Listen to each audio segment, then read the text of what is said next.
Morning, it's Patsy. I've come on today to do a bit of a July roundup sort of thing with decks that I've been using and other things that I've loved this month. The eyes are a bit sore today, I don't know if you can see, so hopefully I'll get through this alright. They've been sore the last couple of days. I think it's not helped with the high pollen and what have you, but certainly been a flare up of the dry eye and the bright sunshine as well. So here we go. So one of the decks that I've been using this month, well, since I got it this month, upside down, it'd help, wouldn't it, is the Mystical Wisdom. Oh no, all these decks I have got a walkthrough on, so I ain't going to show them all again, but it's this deck. There is walkthrough, like I said, on my channel. It's a very light, very positive deck really, and I do like to pull a card from this to get a nice little message for the day. And the artwork is gorgeous, so I'm really happy with these. I do like these, and these will be one that I'll continue to work with. So that is the Mystical Wisdom card deck by Gay Guthrie, and Josephine Wall is the artist, and like I said, that is a lovely deck. I have enjoyed working with this one this month. Another deck that I've really enjoyed working with is Wisdom of the Golden Path. This is a Tony Carmine Salerno along with Hui Tang. Again, there's a walkthrough on this, so I'm not going to go through all the cards, but I've been using this every day and I'm really loving it. I actually use this on the couple of readings that I've done, the general readings that I've put on the channel, and this is the deck that I used, and this is a deck that I really love, and I'm going to use it. I hadn't heard of it and I wasn't sure about getting it, but I'm so glad I did because I absolutely love it. And it is a bit glossy, but I don't mind too much. But I love the images and I love the messages from that deck. So that's the Wisdom of the Golden Path, and I would recommend that to anybody who likes a nice oracle. So the next one that I've enjoyed working with, oh yeah, this box don't want to shut, I've obviously got it, that's it. The next one that I've enjoyed working with is the Art of Love Tarot. This is a Tony Carmine Salerno with Denise Jarvie. Oh. And again, as most people on my channel will know, I am a fan of Tony Carmine Salerno. This deck is a glossy deck. That's the only problem with it. Most of the cards are that he does because of Blue Angel. That's the cardstock I use. I bought this thinking I'd be using it as an oracle, but it actually works really well as a tarot, and I do like using this. I might be using this weekend for the weekend reading. It has got keywords on the bottom which I didn't think I'd like, but I actually do. The actual keywords actually fit in really nice in all the readings that I've done so far with them. So like I said, I'm not going to show you all the cards because there is a walkthrough if you're interested, but they do work really well as a tarot. Probably a little bit more on the lighter side than the normal tarot, but sometimes that can be good, especially if you've got people who are not too keen on the images of the traditional tarot. So yeah, so that's another one I've really enjoyed working with, and that will be staying in my collection because I really do like that one. Another one that I got this month is Saints and Mystics. Now this is a Andre and Gracia, and again it is on a walkthrough. That's the backs, well there's a couple of different backs, and that's the images of, so I'm not going to go through it, but that's the images. I've been pulling cards from this for a daily reading, and I must admit they are been really good, really quite spot on with what they've been giving me.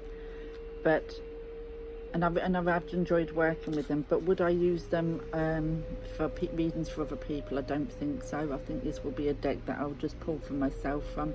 I can't see that I'd use this. I don't get an awful lot from the images, and you do get a keyword, like that one says saving grace and that one says spirituality, but unless you know something about the actual person who their images of, I don't get an awful lot from these on a link from the keyword in the image. So I would have to use the book, and I don't use the book when I'm reading for other people, so that would be one that I'd have to keep for myself. So that's the Saints and Mystics reading cards. Another one that I've really just got, what I'm really enjoying, is the Manga Tarot. This is a Llewellyn. It's a nice juicy book and everything. Again, there's the walkthrough. This is not my usual type of tarot, but it just drew me for some reason, and I went ahead and I got it, and I'm really glad I did. I'm really enjoying it. I used this on the week ahead reading this week, and I really love the artwork and how they flow, and the readings I'm getting from them have been really good. So yeah, so that's one that I do enjoy, and if the artwork is something that you like, I would say go ahead and get that, because it is a nice deck and I am enjoying that. So that's the Mystical Manga Tarot. So that's another deck that I'm really enjoying at the minute.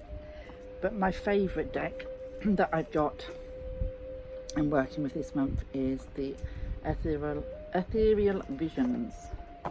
As soon as I got this, I love the images online, but as soon as I got this in my hands, I fell in love with it. I absolutely fell in love, and I didn't think that I would get a deck that would take over the top place, taking away my number one for months, which has been the Joy de Vivre. But this has gone top of my list for tarots. I absolutely adore this. I have been working with it daily. It's one of those decks that I just don't want to put down. I just love working with it. I love how the images are. I love the messages I get from them. I love the way that they shuffle. I love the way that they feel. The cardstock is lovely, and it's got the nice matte kind of a texture. I love the embossing on it, and I love how they read. I just love everything about it. I just fell in love with this as soon as I got it in my hand, and yeah, this has gone to my number one. I did do the weekend reading last weekend with this, and I will continue to use this an awful lot, because like I said, I just love this deck. And if people are rumming and ahhing about it and they're sort of like, yeah, I quite like that, then I would say go for it, because it's even better in the hand than it is on the screen.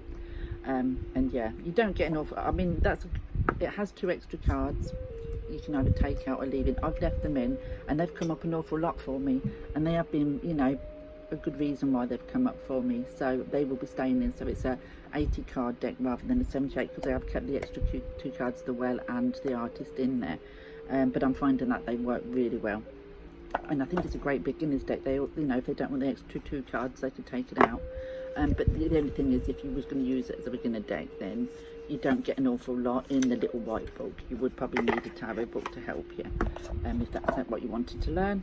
But as a beginner's deck, yes, I think it's great. But as somebody who collects tarot or just loves tarot, the images are just really, really lovely. Rider Waite based, but really lovely. And like I said, I can't stop talking about them or touching them and working with them, because I really, really love them. So there's a full walkthrough of that one. So that's the Ethereal Tarot. Another thing that I've really enjoyed this month is reconnecting with my charms. I've got some more cam. Try to get them out of my. So I've done a couple of videos in the last couple of days. So if it's something that you're interested in, there is a couple of videos up about how I use these charms and what have you. And I have really enjoyed connecting back with these. And pairs of glasses. I'm got to try and get myself a good mat or board. These I'd prefer a mat, because they're easier to carry around and fold up and put away. But I need to get a good reading mat.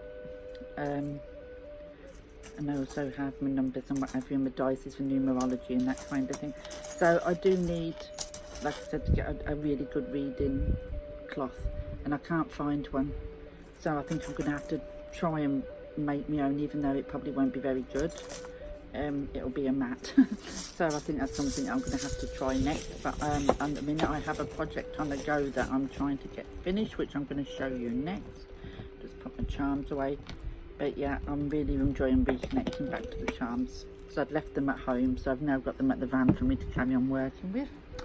Now the last thing that I wanted to show you is I've done a video a little while ago about Boho Tarot, where she made her own oracle cards, and I said that I wanted to make myself an ancestry card for me to do with my ancestor work.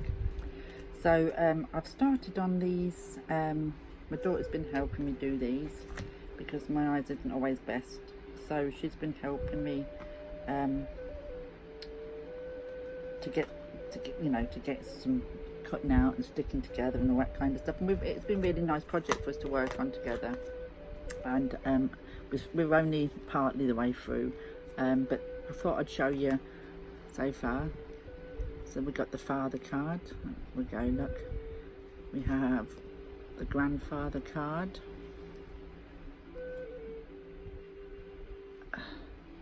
oh, the uncle. I've got the great grandfather somewhere, but there's the uncle, the great grandfather, and then the great uncle.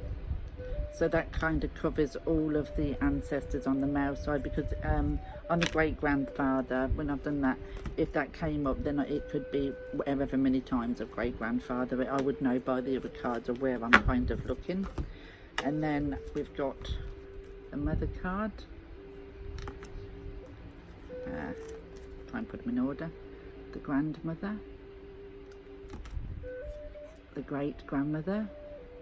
We had to put grandma because we couldn't fit grandmother in. And then we have like the aunt and the great aunt. So again, like I said, I would shuffle these ones together, and if I got, say, the great aunt come up, then I know I'm working with a great aunt and energy. Then I shall have cards of different areas which I've started on now, and then there's also the surname, so I shall know what side of the family I'm on and what area of the country and that I'm talking at, so I will have some idea who I'm linking to. So we have the place cards. We have Cambridgeshire. A huge amount of my family come from this area, Cambridgeshire. And then Huntingdon is another big place of my ancestry, as is Newcastle upon Tyne. So that's the ones that I've done so far, or we've done so far. And like I said, I'm still got, I think I've done 12 or something, and I've still got, I've got 44 to do, so I'm still got a fair few. But I thought I'd just show you the kind of thing that I'm doing at the moment. But once we've got these done and finished, then I will look into sort of making myself a casting cloth for my charms. But there we go. So it's just a quick update on all my decks that I've got and how I'm getting on with them. There's still some decks that I've not used yet, but I've received, but I've just not had time to use them. So they'll probably come next month or something when I've had a chance. But if you're thinking about this deck, I would get it. Love it. And all the other decks that I showed, I'm really enjoying. So thanks for watching, and I will see you all soon. Bye for now.